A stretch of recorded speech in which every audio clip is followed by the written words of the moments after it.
సూర్యాపేట జిల్లాలో ఏసీబీ దాడుల కలకలం రేపాయి. గరిడేపల్లి మండలం పోనుగూడలో ఏసీబీ అధికారులు సోదాలు చేస్తున్నారు. నాగర్ కర్నూలు జిల్లా agriculture joint director Kiran Kumar ఇంట్లో తనిఖీలు చేపట్టారు.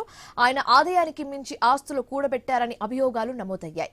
కీలక పత్రాలను ఏసీబీ అధికారులు స్వాధీనం చేసుకున్నారు. నేరేడు చెల్లాలోని కిరణ్ కుమార్ బంధువుల రైస్ మిల్లో సోదాలు చేశారు.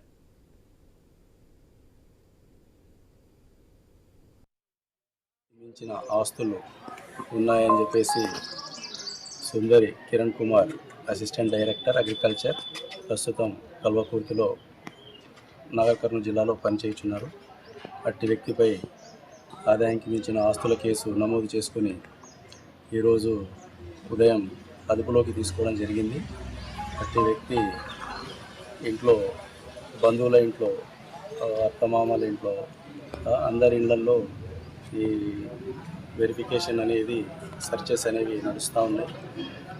కాబట్టి మిగతా విషయాలన్నీ, సెర్చెస్ అన్నీ అయిపోయిన తర్వాత డీటెయిల్గా మీకు